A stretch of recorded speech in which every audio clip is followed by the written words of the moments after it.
these two things together. So technology, which is very in these days or in coming era too, and education, which has been important forever. A new technology gadget for students, what would it be? What would it do?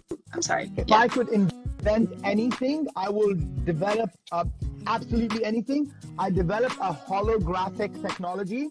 You put it somewhere and the teacher appears and talks to you in real life, but you're sitting in your bedroom. So I'd work on something like that. But there's a lot of work that's going on in the tech world that is probably going to enable us to do something like that. So especially Facebook with their metaverse idea is trying to do really a lot of good work to have you've got your glasses, like say for example Apple's come up with their Vision Pro as well, and the idea is that you'll be able to access a technological world where people are in front of you but they're actually not.